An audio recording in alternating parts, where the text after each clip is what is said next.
right? Sorry, pardon me. I mean, he called you into a vocation, and you responded. In And I every and I think that that's something. Well, we'll talk about it in the next part. Go ahead. Okay. Welcome back, friends. Okay, outline of text, chapter 1. Okay, so he's going to give us an overview of our current state of our unions here in 2023. So, right, we started the 1970s. So we have had a long time of this anti-marriage, anti-child, anything goes arrangement. So let's see what's going on as current as of last year. So reason, so we're using our reason. So there's some good news. Kids of divorce are less likely to divorce. So the divorce rates have gone down. So we used to say divorce was about 50-50, and that's no longer the case. It's only about 40%, around 40%. So more and a hefty majority are staying single. But there's the bad news. Right, kids of divorce. I mean, but it is important, I think, to announce the corollary. Kids who divorce are less likely to get divorced, primarily because kids of divorce are unlikely to get married. Right. And That is. I mean, I don't know if it's exactly a perfect relationship like that, but I do think that we have to account for the fact that less divorces are happening simply because less marriages are also happening. I mean, and that is statistically true in the culture. and he would say that's true because so so we're still leading with the good, and he'll say Right. that kids of divorce don't want divorce because they lived through it, and so now they're going to be more intentional about it. But bad Right. news. The young adults are staying single longer, they're living together, or never, and this is now at the highest, um, never marry, which is about a third. So the Mary Tyler Moore Show in the 60s, very satisfied that the happy single ideal that was first proposed then is a strong norm now. Um, Declining fertility, declining economy, and profound loneliness in the elderly. Interesting, Sarah brought up China a show or two ago. Japan is highlighted in there for all Yeah. of those conditions. So that's it. The second part would be that he gives us, Wilcox gives us a little bit of a distinction between psychology, and he'll go a little bit into the psychology, just a little, which is micro, um, interpersonal relationship uh, tools that successful marriages have. But then, as a social scientist, he's now looking at culture, which is the larger. So we have micro, and macro. So masters and disasters. So we're looking psychology. The Gottman's research. It's a husband wife psychology. They have a bed and breakfast up in the Northwest, and they can, with 90% accuracy, predict if that particular couple that they observe for their time frame will divorce. Jordan Peterson, also a psychologist, has highlighted their work, which has been uh, peer reviewed and that sort of thing. Okay. They will call those who have a successful marriage masters. They are the masters. And those who end up divorced, disasters. So the four horsemen of the apocalypse, which they are for disasters, are those marriages that stonewall, have defensiveness, they are critical, and show contempt for one another. Masters of marriage, they deal constructively with conflict. There's lots of positive attention and interaction. They say minimally 5 to 1 positive. For every negative comment that a husband and wife would make to one another, there would be 5 positives, you know, Hmm. over that course. There is a there are kind words, humble request, forgiveness, and generally positive orientation.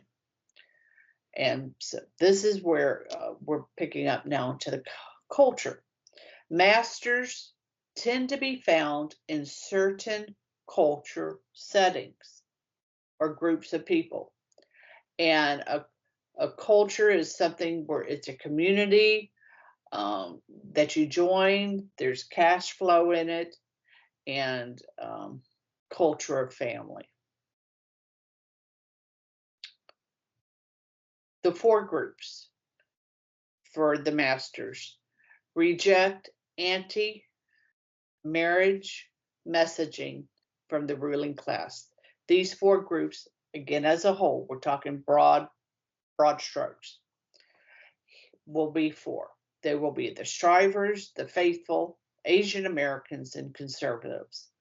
Strivers, um, well, we're is there some comments that came to your mind, or I mean, I do think that it is very interesting, just from a cultural standpoint, that the same elites generally, although I don't think that this is as much the same now as it was when these elitists were making this proposal, that but while they were proposing marriage as a non good, right, we're living long-term marriages, right, because they would be in that striver class, right. oh, absolutely. um, My friend, they're actually going to have quite a few of these. He has a beautiful little pithy say, they talk left and walk right. Amen to that. That is exactly right. Yes. And that is Right. true. Right. And so I think we'll close on because we're almost here. Right. I remember we lived in Montgomery County. My gosh, Right. it's Yeah. hard to find someplace a little more liberal than that joint. And so they would have all these elitist ideas, Right. and in their own homes. Oh my gosh, Oh, they they look never like lived it. ours. They look Right. like I mean, ours. like, who was the founder of the iPhone, or Apple? I mean, Steve Jobs never allowed his children access to a computer. Like, Yes, they were not. I mean, not access to a computer. They were not allowed to be on the internet. yeah. I mean, so they rules for thee and not for me, right? I mean, so, and in general, like, it's a really ugly reality. This elitist, because to be elite, you must be something other. Otherwise, I can't be elite.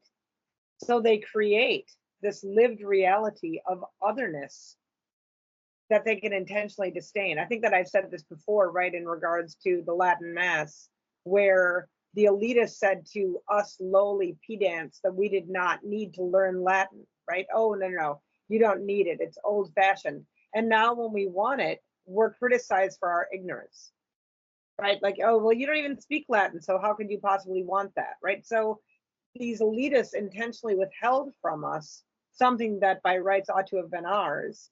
And now when we say that we want what should have actually been ours, they accuse us of ignorance because they've created that otherness. And I think that you did have a little bit of that going on. Although now the elite themselves are beginning to live in the houses that they created. Yes, they have. Yes, they have, because not everybody, not all of their offspring got the message that Right. this Well, is and what this is you're for starting to thee, but not for me. Right, Right. but what you're starting to see though, right, is the I don't know, almost like the rise of the anti-elite, right, where they'll accuse you and I as conservatives of being like, oh well, it was so easy for you to stay home.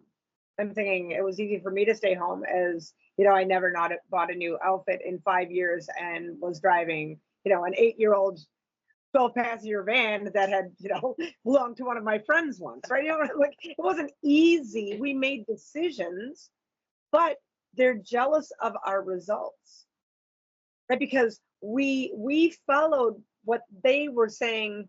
What we did the good, and we ended up with the results that they were living but we weren't supposed to have that, right? And so as their life is falling into shambles now, that's where you're going to start to see those other statistics, right? Where it says with Asian Americans and with the conservatives, who was the other? They said strivers, Asian Americans, Faithful. and faithful or conservatives, right? So people of faith or just generally conservative people, right? If you note, every single one of those people, right, in those four groups are now considered problems.